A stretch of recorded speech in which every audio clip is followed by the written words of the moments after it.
Bonjour, je m'appelle Richard Reboul et j'exerce des fonctions de coordination et de formation sur l'établissement, sur le PACA. Je suis affecté au site d'Aix-en-Provence et j'ai un statut de conseiller d'éducation populaire et de jeunesse. Depuis quelques années, le projet d'établissement du CRES PACA s'est enrichi d'un volet qui prend en compte les relations internationales.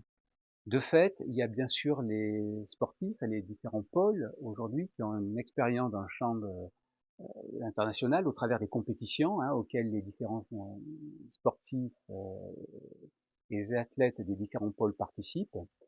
Mais on a senti le besoin impérieux de travailler et de mettre à l'agenda de nos formations, à la fois les formations professionnelles qu'on dispense sur le CRET,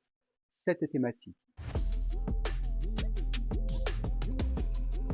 Le cœur de l'activité de ces relations internationales, c'est le projet Erasmus, où on s'est engagé depuis quelques années. On a essayé d'introduire dans les formations de niveau 4, les BPGEPS en particulier, cette dimension, persuadé que la mobilité internationale allait à la fois renforcer des compétences professionnelles,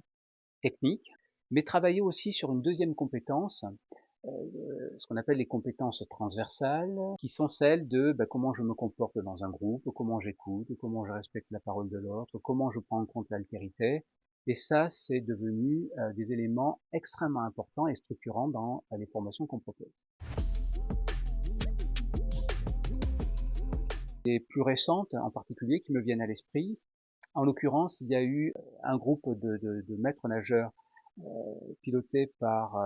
ma collègue Christelle Clapiès et Pierre-Alain Pointurier, qui ont eu l'occasion de partir en Islande, découvrir la pratique du métier de maître nageur dans les piscines islandaises, et ils ont été éblouis par la dimension très sociale que revêtent les piscines, enfin que revêtent les piscines en Islande, comparé à une approche très sécuritaire, très technique qu'on retrouve dans les piscines françaises. Un autre exemple, il y a des stagiaires engagés dans la formation BP Activité physique pour tous, portée par Audrey Giannatasio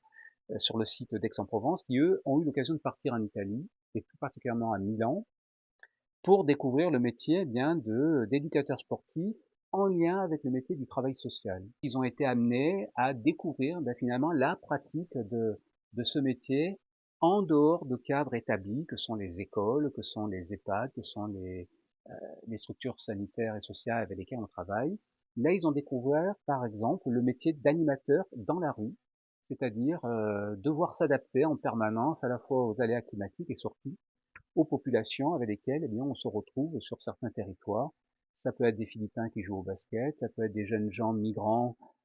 qui se retrouvaient sur un lieu pour pratiquer différents sports, et ainsi de suite. Et ça a été une vraie découverte pour ces éducateurs.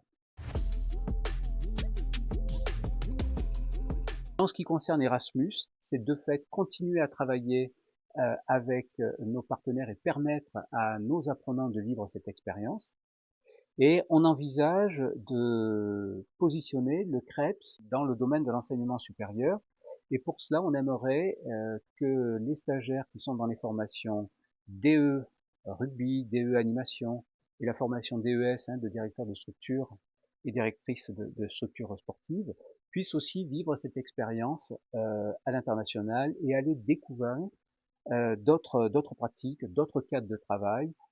pour s'enrichir à la fois d'éléments purement techniques, mais aussi s'enrichir de la relation à l'autre et de vivre une expérience collective.